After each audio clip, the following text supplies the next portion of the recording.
Welcome to Royal Pack, a family-owned, locally operated beef processing facility located in central Washington, in the heart of the Columbia Basin. Here, quality starts long before the meat reaches the table. At Royal Ranch, the livestock are raised on a large-scale regenerative farm, part of the visionary operation known as Royal Family Farming.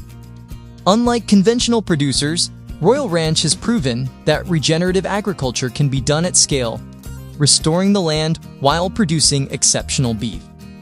With superior genetics, a custom feeding program guided by a professional animal nutritionist, and rotational grazing, these cattle develop a flavor and marbling profile that is truly one of a kind. And it's not just about taste, it's about impact. Thanks to their regenerative practices, Royal Ranch beef is proudly carbon negative and 100% traceable, giving you peace of mind with every bite. At Royal Pack, our skilled team of beef cutters takes that quality even further. With precision, experience, and care, they deliver expertly crafted cuts right here at home. This local processing is one of the biggest keys to our environmental success, keeping food miles low and quality control high. Royal Ranch beef is more than a product. It's a movement, a new standard in transparency, taste, and sustainability. Join us today as we step behind the scenes at Royal Pack and discover how regenerative beef is changing the industry. From leaf to beef. So I'll head to Pack, but we got the next professional football player, Porter Allred, here. Giving him a little tour today. Just kidding. Porter has to stay on the ranch. What are you gonna do today, Porter? I'm gonna dig a trench with a mini excavator. He's gonna dig a trench so that we can put some fiber optic in, so we can feed the cattle a little more precisely. Now we got some internet talking directly to our computers in the office. So Porter's got to do that today when I head to Pack, checking the cattle, checking the beef. You'll keep things hold down the fort on the ranch. Yeah? All right.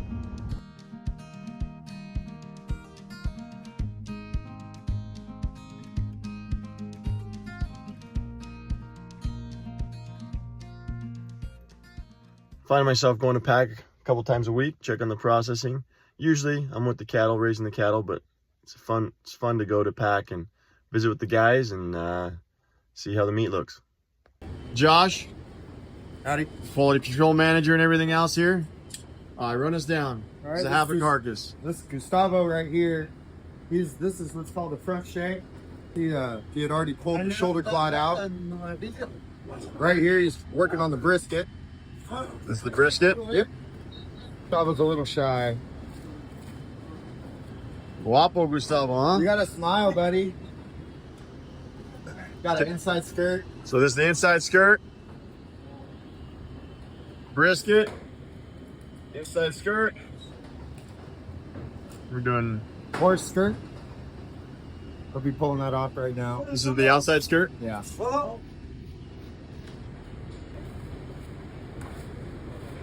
Skirt meat's good. That's one of my favorite cuts. Yep, same here. So it's outside skirt. Now he's gonna separate the chuck.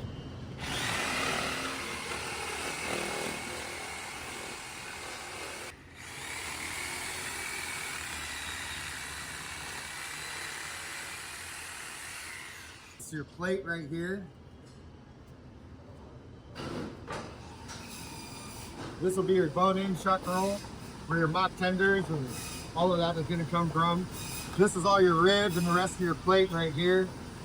Short ribs, ribeyes. So this is a lot of the good stuff, your ribeyes, short ribs. Yeah, this is your ribeye right here. Hamburger, tomahawks. And then what did he send before there on the top? That's a chuck roll. That was your chuck roll. So the chuck roll went first, and then your ribs. So those are all called primals. And then we're gonna turn them into sub-primals here on the desk, right? Correct, yeah. Axle over there, you just pulled that chuck. So we'll go there next. Oxtail right there. Oxtail. So you're pulling off the rose meat. Or elephant ear. Rose meat, elephant ear. So most of that goes for trim. Most of it, yeah. That's gonna have your flank steak. Comes out with the kidney, with all the kidney fat that goes up around the tenderloin. So you got all the suet fat or kidney fat with the flank steak. Yeah. These cattle are fat, so there's a lot of kidney fat. Yeah, that's all going for the tallow. So this is where the majority of your tallow comes from. This portion right there. And then this is your flank steak. Yep. Anything else in that? Pavette. The what? The pavette right in there. The pavette. That's a good piece, isn't it? Yeah. So this is the tenderloin? Yeah. That tenderloin runs all the way up into a top sirloin. So the top of the tenderloin starts the top sirloin up top there? That's why if you go to a grocery store or anything like that, they'll call it a tenderloin, but it's specifically a butt tender. Because they're not actually getting the whole tenderloin like we do here. Then there he just separated the bone-in New York strip from the top sirloin.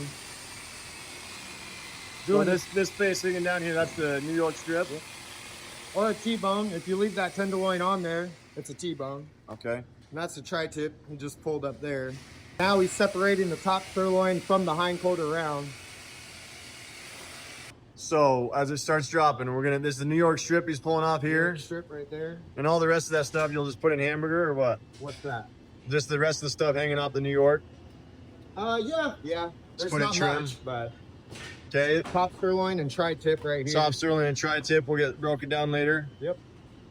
And then what do you call this, the rest of that quarter? Over here, this is all your hindquarter round. So the little, at the very bottom, that kind of comes out, that's your ball tip. It's the last of the sirloin. Right there, he's working on a knuckle, which is also called a sirloin tip. But in our world, he'll peel it. We sell it as a peeled knuckle.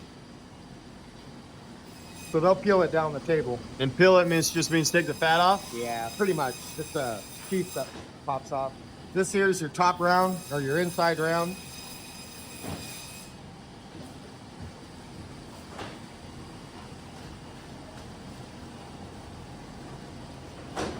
They'll bone that out. Then they'll drop a eye around neck. Eye around next. Yep. That's your eye. And then this here will be your bottom round.